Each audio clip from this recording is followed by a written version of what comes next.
என் பேர் வந்து உதயசூரியன், கே உதயசூரியன். உதயசூரியனா? உதயசூரியன்ற பேரை வச்சுக்கிட்டு நீங்க வந்து நாம் தமிழர் கட்சியில பயணிப்பது எப்படி? எந்த ஒரு ஈர்ப்பின் காரணமாக நாம் தமிழர் கட்சிக்கு வந்தீங்கன்னு தெரிஞ்சுக்கலாமா? அது என்னுடைய மொழி தமிழ். எதிர்த்து கேட்க நாதி இல்ல, ஏழைக்கு இங்க வாழும் இல்ல, எலவெடுத்த நாட்டுக்குள்ள ஜாதிக்கு மட்டும் எழவே இல்ல. ஏமா அந்த கூட்டம் வந்து எதிர்த்து பார்த்தா எஜமானுக்கு வயிறறியும். ஒவ்வொரு மாநாட்டிற்கு நாங்க போகும்பொழுது பாத்தீங்கன்னா பெண்கள் வந்து மற்ற கட்சிகளுக்கு எல்லாம் பணம் கொடுக்குறாங்கன்றதால போயிடுறாங்க. இதுல வந்து பணம் கொடுக்க மாட்டோம், நாங்க எங்க பணத்தை செலவு பண்ணிதான் வருவோம். அதனாலயோ என்னவோ தெரியல சில பெண்கள் இதுக்கு வரவே மாட்டாங்கன்னு வச்சுக்கோங்களேன். ஆனா நாங்க இருக்கிற பெண்கள் வரைக்கும் வந்து பார்த்த வரையிலும் ஒரு மாநாட்டுக்கு போறோம்னா அந்த இடத்துல குறைஞ்சது ஒரு 2000 ஆண்கள் இருந்தா கூட ஒரு பெண்ணா நாங்க அந்த இடத்துல நிக்கிறதுக்கு ஒரு நிமிஷம் கூட அச்சப்படவோ மாட்டவே மாட்டோம். நம்ம இனத்தை எப்படி எப்படிலாம் கொன்று குவிச்சாங்க, அதுக்கு துணை நின்றவன் யாரு, என்ன அம்பலப்படுத்தினது எல்லாம் அதுக்கு முன்னாடி யாரு கொண்டா எதுவுமே நமக்கு தெரியாது. அதெல்லாம் புரிதல், இதுதான்டா இப்படிதான்டா நடந்துச்சு அப்படின்னு சொன்னது யார் அம்பலப்படுத்தினா அப்படின்னா சீமான். நாம் தமிழர்ல இருக்கிற அந்த கொள்கையை புரிஞ்ச எந்த நபரும் மாற்று கட்சிக்கு யோசிக்கவே மாட்டாங்க. இப்ப நான் என்னை உதாரணமா எடுத்துக்கிட்டாலும் சரி, நான் இருக்கேன் அப்படின்னா எனக்கு ஒரு புரிதல் இருக்கும், இந்த கொள்கை எப்படி இருக்கு, இந்த நம்ம மண்ணை எப்படி காப்பாற்ற போறாப்புல, இந்த மக்களை எப்படி காப்பாற்ற போறாப்புல, எப்படி பொருளாதாரத்தை பெருக்க போறாப்புல, இதுதான் கொள்கை. இந்த அளவுலும் ஒரு தம்பி ஆகட்டும், ஒரு அண்ணன்கள் ஆகட்டும், ஒரு அப்பா அம்மார்கள் ஆகட்டும் எங்கள்கிட்ட தவறான ஒரு வார்த்தைகளோ ஒரு சைகைகளோ அந்த மாதிரி இன்னை வரையிலும் நடக்கல. தலைவன் எவ்வளியோ தொண்டர்களும் அவ்வளவுதான் இருப்பாங்க. தீட்டு என்போரே சுடுகாட்டுல கூட தீட்டு வரும். விலைவாசி ஏற்றம்னு அரிதினமும் அல்லல்படும் நாடு, இதுக்கு ஜாதி ஒரு கேடு. சீமான் பெரியப்பாவுக்கு பொங்கல் வாழ்த்துக்கள். நான் ட்ரைபிள் உங்களை பத்தி பேச போகிறேன். எதிர்த்து கேட்க நாதி இல்ல, ஏழைக்கு இங்க வாழும் இல்ல, எலவெடுத்த நாட்டுக்குள்ள ஜாதிக்கு மட்டும் எழவே இல்ல.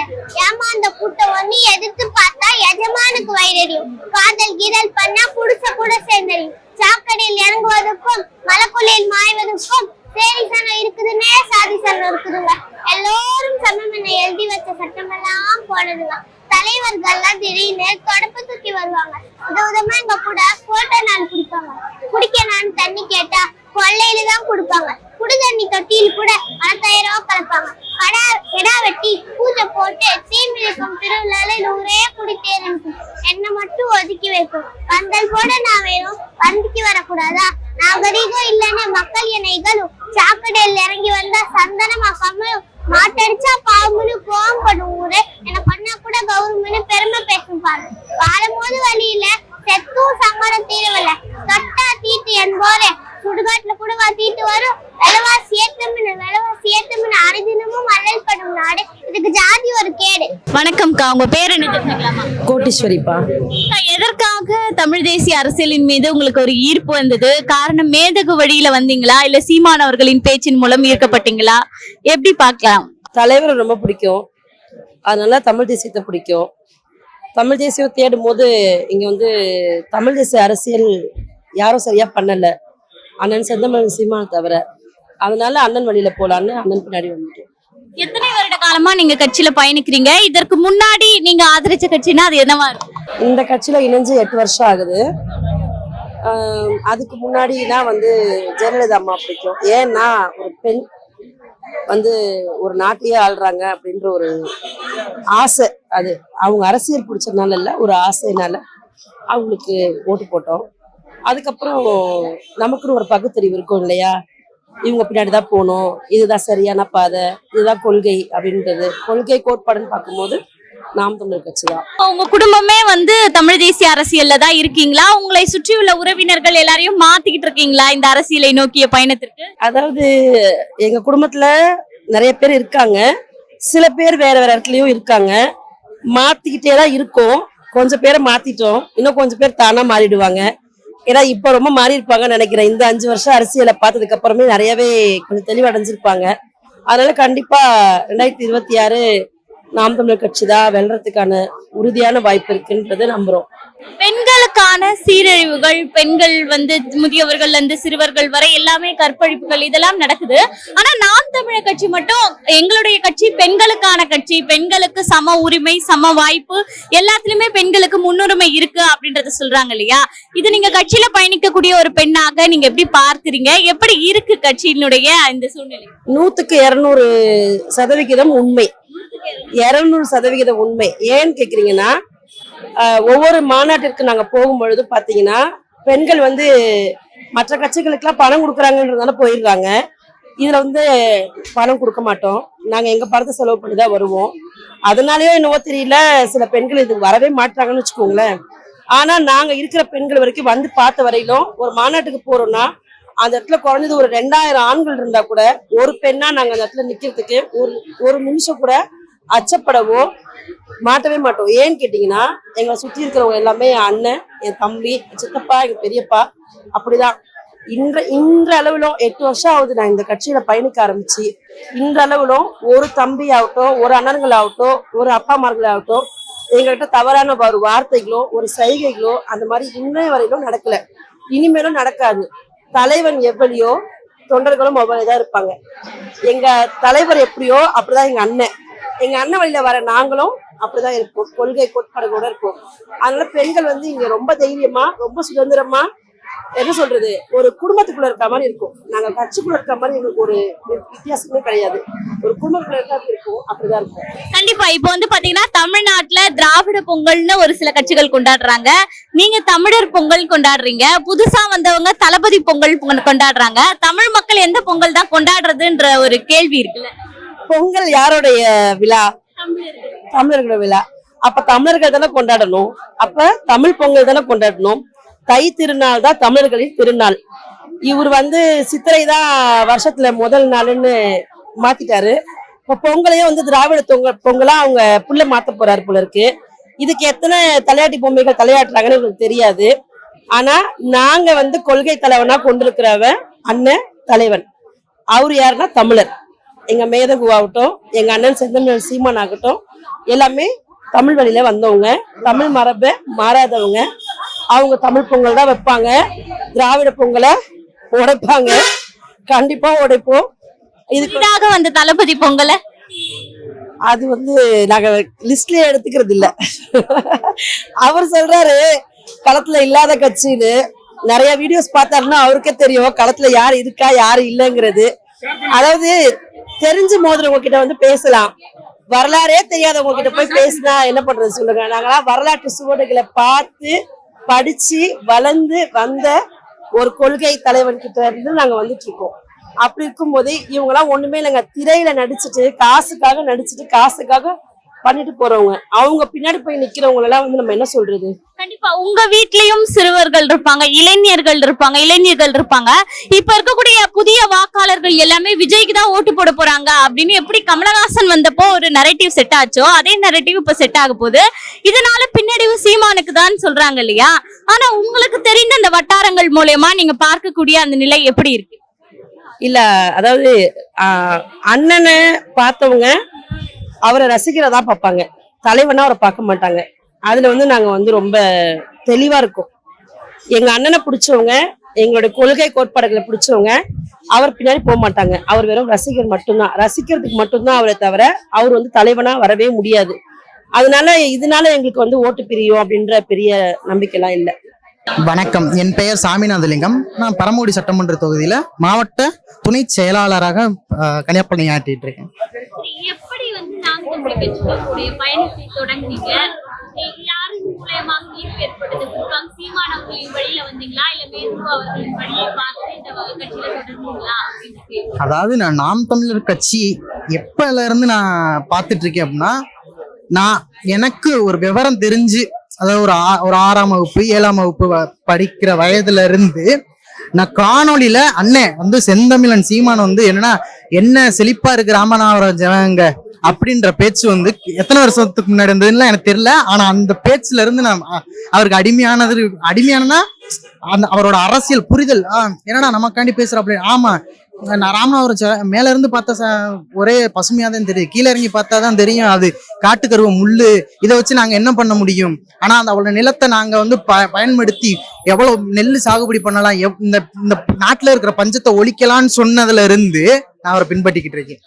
இது அப்புறம் இங்க நம்ம ரொம்ப தூரம்லாம் இல்ல, இங்க பக்கத்துல எங்க ஊரு ராமநாதபுரம்னால தனுஷ்குடி அண்ணன் மேதகு பிரபாகரன் அவர்கள் வந்து என்ன கொன்று குவிச்சாங்க, நம்ம இனத்தை எப்படி எப்படிலாம் கொன்று குவிச்சாங்க, அதுக்கு துணைண்டவன் யாரு, என்ன அம்பலப்படுத்தினது எல்லாம் அதுக்கு முன்னாடி யாரு கொண்டா எதுவுமே நமக்கு தெரியாது. அப்போ அதெல்லாம் புரிதல், இதுதான்டா இப்படிதான்டா நடந்துச்சு அப்படின்னு சொன்னது யார் அம்பலப்படுத்தினா அப்படின்னா சீமான் அண்ணன். அப்ப அது என்ன கேட்டா அவன் மறுக்கிறானா? கிடையாது. அப்ப அவன் தானே கொண்டிருக்கான். அப்ப அவன் பின்னாடி நிக்கிறது, அவன் நிக்கிறவன் ஒழிக்கணுமா ஒழிக்க கூடாதா? நிக்கிறது யாரு? திராவிட கட்சி. திராவிட கட்சினா திமுகவும் அண்ணா திமுகவும் எல்லாம் நிக்கிறான். அப்ப அவன் பின்னாடி தமிழர் நிக்கலாமா நிக்க கூடாதா? அது நம்ம தமிழர்கள் தான் நம்ம முடிவு எடுக்கணும். அப்ப தமிழர்கள் அப்ப அவன் நமக்கான கட்சியா இருப்பானா? நமக்கு நல்லது செய்யறதா இருப்பானா? கிடையாது. அவன் அப்ப ஒருத்தவன் நம்ம இனத்தை கொன்று குடிச்சவன், நம்ம இனத்தை எவ்வளவு நேசிச்சாப்ல ஆமா பிரபாகரன், மேதகு பிரபாகரன் அவர்கள் நம்ம இனத்தை எவ்வளவு நேசிச்சு என்னென்ன பண்ணினாங்க. அப்ப அந்த இனத்தை கொன்று குவிச்ச ஒரு ஒரு ஒரு அமைப்புல நம்ம போய் இணைஞ்சுக்கிட்டு அவங்க நமக்கு நல்லது செய்யலாம் நினைச்சீங்களா? கிடையவே கிடையாது. இதுதான் அந்த சூழ்நிலை.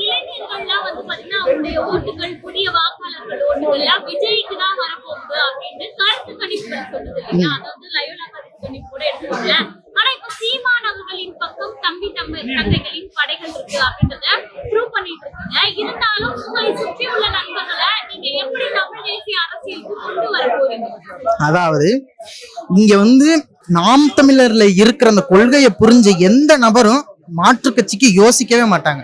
இப்ப நான் என்னை உதாரணமா எடுத்துக்கிட்டாலும் சரி, நான் இருக்கேன் அப்படின்னா எனக்கு ஒரு புரிதல் இருக்கும், இந்த கொள்கை எப்படி இருக்கு, இந்த நம்ம மண்ணை எப்படி காப்பாத்த போறாப்புல, இந்த மக்களை எப்படி காப்பாத்த போறாப்புல, எப்படி பொருளாதாரத்தை பெருக்க போறாப்புல, இதுதான் கொள்கை. இது நம்ம எப்படி, இதுதான் ஐடியாலஜி, இதைதான் நம்ம இப்படி கொண்டு போய் சேர்க்க போறோம்னா அவர் மண்டைக்குள்ள நான் இப்படிதாண்டா வச்சிருக்கேன், அதை நான் இப்படி பொருத்த வைக்க போறேன்னா அப்படின்னு சொல்றதுதான் ஒரு கொள்கை. இந்த கொள்கைய எல்லாருக்கும் ஸ்ப்ரெட் பண்ணணும். இதுதான் எங்களோட களப்பணியா நாங்க கருதுறது. இதுல மாணவர் பாசறையும் இளைஞர் பாசறையும் எல்லாரும் நாங்க பண்றது இதைத்தான். இத கொஞ்சம், அதாவது நீ யார வேணா ஆதரி, ஆனா அவ என்ன சொல்றான்னு கேளு. நீ உனக்கான தேவை இன்னைக்கு என்ன தேவையா இருக்கு இந்த நாட்டுல? உணவு ஒருத்தவன் பஸ் ஸ்டாண்டுக்கு போனோம்னா பாருங்க, 10 நீ உற்று கவனிச்சுக்கோங்க, 10 பேர் சாப்பிடாம பஸ் ஸ்டாண்ட்ல படுத்து கிடக்கிறதும், ஒரு வேலை வாய்ப்புக்கு இன்னைக்கு நீங்க சென்னையில பாத்துக்கிட்டீங்க அப்படின்னா வேலை வாய்ப்புக்கு எவ்வளவு பேரா வந்து தங்குமிடம் இல்லாம உணவு இல்லாம எவ்வளவு இளைஞர்கள் கஷ்டப்பட்டுட்டு இருக்கான். அப்ப இதெல்லாம் பாக்கணும். எதனால இதெல்லாம் தீர்மானிக்கிறது யாரு? அரசு. எதனால அவன் ஒரு மனுஷனுக்கு வேலை இல்ல சாப்பாடு இல்லைன்னு தீர்மானிக்கிறது அரசு தான் தீர்மானிக்கும். அப்ப இதெல்லாம் வந்து இதெல்லாம் நீ வந்து யார வேணா ஆதரிக்கிறீல, அவன் என்ன சொல்றான்? நீ உனக்கான வேலை வாய்ப்பை ஏற்படுத்தி தரேன்னு சொல்றானா? கிடையாது. அப்ப அவ சொல்றது யாரு? அண்ணன் செந்தமிழ் செய்வான். அப்ப நாங்க இதெல்லாம் பண்ணணும். இது பண்ணி இதெல்லாம் இங்க அண்ணன் பண்ண போறாப்ல. நீ விஜய நீங்க எடுத்துக்கிட்டீங்கன்னா விஜய் இதெல்லாம் சொல்றாப்லையா? கிடையாது. அவர் வர்றாப்ல இதை நான் இப்படிதான் பண்ண போறேன், ஒரு விளம்பர அரசியலாத்தே இருக்க தவிர்த்து மற்றபடி கள அரசியல் வந்து அது தமிழ்நாட்டுக்கேற்ற அரசியல் வந்து இன்னும் அவர் கொண்டு வரல, பேசவும் இல்லை, பேச போறதும் இல்லைன்னு நாங்க நினைக்கிறோம். ஆமா, அதாவது அவங்கள மாற்றுறது கொஞ்சம் கஷ்டம்தான், ஆனா மாற்றுறதுக்கான வேலையை நாங்க தொடர்ந்து செஞ்சுக்கிட்டே தான் இருக்கோம். ஏன்னா அவங்களுக்கு ஒரு என்ன சொல்றது, அந்த போதை வந்துருச்சு. அதாவது மது போதை மாதிரி திரைக்கவர்ச்சின்ற ஒரு போதை. என்ன சொன்னாலும் என்ன, அவன் என்ன சொன்னாலும் என்ன, எங்க அம்மாவை நான் அசிங்கமா பேசினாலும் அவன் ஆதரிக்கதான் செய்யறான். அந்த மனநிலைக்கு வந்துட்டான். நீ என்னதான் சொல்லிட்டு போடா, ஆனா உனக்கு தான் ஆதரிப்பேன். அப்ப அவனை வந்து ரொம்ப மாஸ்டர் ரொம்ப கஷ்டம் தான். ஆனா அவன் பட்டு திருந்துவான். ஒரு நம்பிக்கை இருக்கு, பட்டு திருந்துவான். அவன் ஒண்ணும் செய்யலடா, நமக்கான இவன் இல்லடா அப்படின்னு சொல்லி பட்டு திருந்தும் போது திருந்துட்டேன். ஏன்னா அது வரைக்கும் நாங்க காத்திருக்கோம். உனக்கு எப்படி செய்ய போறான், உன்னை எப்படி கொண்டு வரப்போம். இதுதாண்டா அரசியல், இதுதாண்டா அடிப்படை உரிமை, இதுதாண்டா அரசியல். ஒருத்தவனுக்கு இந்த சுற்றுச்சூழலை எப்படி பாதுகாக்க போறாப்ல, அண்ணன் சொல்றது சரியா இல்லையா, அதைத்தான் நம்ம பார்க்கணும். என்னன்னா இப்போ ஒரு அரசோட அரசு நிலம் இருக்கு அப்படின்னா அது வேலி, அதாவது ஒரு காட்டு கருவல் இந்த மாதிரி இருக்கும், சீவை கருமேல மரங்களா இருக்கும். அதை நம்ம அழிச்சு அதை விளைநிலங்களா மாற்றுவேன் அப்படின்னு சொல்றது சரியா இருக்கா இல்லையா? இப்ப தனியார்கிட்டே ஒரு நிலம் இருக்கு அப்படின்னா அது அவர் விளைச்சி நிலமாவோ எதுவுமே பயன்படுத்தாம போட்டிருந்தாப்புல அதை அரசு எடுத்துக்கிறோம். அரசு எடுத்து நாங்க உங்களுக்கு ஊதியமாவோ ஒரு என்ன அதுல வர்ற வருமானத்துல பாதி பங்கீட உங்களுக்கு தருவுன்னு சொல்றது அண்ணன் சொல்றது சரியா இருக்கா இல்லையா? இதனால அங்க இருக்கிற இளைஞர்களுக்கோ மகளிர்களுக்கோ அதுக்கேற்ற வேலை வாய்ப்பு கிடைக்குது. இது சொல்றது சரியா இருக்கா இல்லையா? அப்ப இதெல்லாம் சரியா இருக்கும் போது அப்ப யாரு பின்னாடி நிக்கிறதுன்னு கேட்டேன்னா அவங்க பின்னாடி தான் அண்ணன் பின்னாடி தானே நிக்க முடியும். எதுவுமே பேசாம சும்மா பாட்டுலுக்கு 10 ரூபான்னு பாட்டு பாடணும்னா இங்க வேலைக்கு ஆகாது. அப்புறம் சும்மா மகளிர்களுக்கு இந்த பொங்கலுக்கு இப்ப கொடுத்துருக்காப்புல 3000, அப்புறம் மகளிருக்கு 1000 ரூபாய். இதெல்லாம் விளம்பர அரசியல், தேர்தல் அரசியல் தவிர்த்து மக்களுக்கான அரசியல் கிடையவே கிடையாது. என் பேர் வந்து உதயசூரியன், கே உதயசூரியன். உதயசூரியனா? உதயசூரியன்ற பேரை வச்சுக்கிட்டு நீங்க வந்து நாம் தமிழர் கட்சியில பயணிப்பது எப்படி? எந்த ஒரு ஈர்ப்பின் காரணமாக நாம் தமிழர் கட்சிக்கு வந்தீங்கன்னு தெரிஞ்சுக்கலாமா? அது என்னுடைய மொழி தமிழ், நான் பேசுறது தமிழ், நான் தமிழ்ன்ற நான் உணர்வோட நான் இந்த கட்சியில பயணம் பண்றேன். பேர் வந்து எங்க அப்பா வச்ச பேர் வந்து செல்வம் தான் வச்சாங்க. இது எனக்கு அந்த காலத்துல வந்து எம்ஜிஆர் வச்ச பேரு. அப்போ திராவிட ஓங்கி இருந்த ஒரு காலகட்டத்தில் எங்க அப்பாவும் அதுல வந்து திராவிட திமுகல பயணம் பண்ணாரு. எங்க அப்பா பொறுப்பாளராக இருந்தாரு. நாங்களும் அந்த காலகட்டத்தில் அப்படிதான் நாங்கள் போயின்னு வந்து இருந்தோம். நாளடைவில் இது வந்து நம்மளுக்கு கொஞ்சம் வித்தியாசமா தெரிஞ்சனால இது வந்து எனக்கு இது அண்ணன் பேச என்னன்னாக்கா இது தமிழ்னா என்ன, தமிழர்னா என்ன, திராவிடம்னா என்னன்றதை உள்வாங்கும் போது தான் எனக்கு இது நம்ம இதில் பயணம் பண்ணுறது தவறான ஒரு விஷயம் சொல்லிட்டு நம்ம தமிழ் தேசியத்தை தான் பயணம் பண்ணோம். அதுதான் கரெக்டாக இருக்கும். ஏன்னா அது உண்மையாக நேர்மையாக நம்மளோட தாய்மொழி முக்கியம். நம்ம தாய்மொழியை விட்டுட்டு நம்மளால இந்த இது அடையாளம் காட்ட முடியாது. அந்த ஒரு உணர்வோட அண்ணன் நாங்கள் பயணம் பண்ணிட்டு இருக்கோம். நாம் தமிழர் கட்சியில பயணம் பண்ணுறோம். இப்ப நீங்க மட்டும்தான் நாம் தமிழர் கட்சியில உங்க குடும்பத்துல இருக்கீங்களா, இல்ல உங்க குடும்பத்துல இருக்கக்கூடிய எல்லாரையுமே நாம் தமிழர் கட்சியில பயணிக்கக்கூடிய வேலையை செஞ்சிருக்கீங்களா? நான் வந்து பசங்க வந்து படிச்சுட்டு இருக்காங்க. வீட்டில் வந்து அவங்க வந்து ஹவுஸ் ஒய்ஃபாக இருக்காங்க. நாங்கள் வந்து ஃபுல்லாகவே நாம் தமிழர் கட்சிக்கு தான் எல்லாமே ஓட்டு போடுவாங்க. நாங்களில் எங்கள் குடும்பத்தில் அண்ணன் தம்பிங்க உட்பட எல்லாருமே வந்து வேற கட்சியில் யாருன்னா பயணம் பண்ணலாம். பயணம் பண்ணுறதுக்கு அவங்களுக்கு உரிமை இருக்குது. அவங்க பயணம் பண்ணிக்கலாம். அது வந்து போனால் அதை பற்றி ஒன்றும் பிரச்சனை இல்லை. ஆனால் ஓட்டு போடணும் போது நான் அதாவது வந்து ஒரு ஏற்கலப்பு விவசாயிக்கு தான் ஓட்டு போடுவாங்க. அது வந்து தமிழுடைய உணர்வு, தமிழனுடைய உணர்வு. அதை மாற்ற யாராலையும் முடியாது. இது வந்து எனக்கு தனிப்பட்ட கருத்து. குடும்பத்தில் இருக்கவங்க எதுவும் தவறாக என்ன நினைக்கூடாது.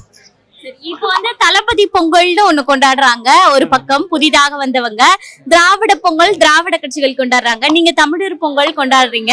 இப்ப மக்கள் என்ன யோசிக்கிறாங்க, நாங்க என்ன பொங்கல் தான் கொண்டாடுறது அப்படின்ற நிலைமையில இருக்காங்க இல்லையா? நீங்க என்ன சொல்ல வரீங்க? எப்பவுமே மக்கள் வந்து தெளிவா இருக்கணும். எப்பவுமே வந்து தமிழ் நம்மளுக்கு முக்கியம், தமிழர் பொங்கல் முக்கியம். இது ஒரு தன்மான பிரச்சனை. இது வந்து நம்ம எல்லாருமே கொடுத்து வாழ்ந்த பரம்பரை. அரசர்கள்லாம் அந்த காலத்துல அப்படிதான் வாழ்ந்தாங்க. எல்லாருமே சமமா நினைச்சாங்க. யார் கையிலும் வந்து கீழ்த்தரமா நினைக்கல. எல்லாம் சமமா தான் வாழ்ந்தாங்க. அந்த பரம்பரையில வந்து நம்ம வந்து தமிழருடைய திருநாள் தமிழ் பொங்கலை தான் நம்ம கொண்டாட முடியும். வேண்டி மற்ற எந்த பொங்கலும் நம்மளுக்கு இருந்ததுன்னா அது நம்மளுடைய அவமானமா நான் கருதுறேன். நன்றிண்ணா.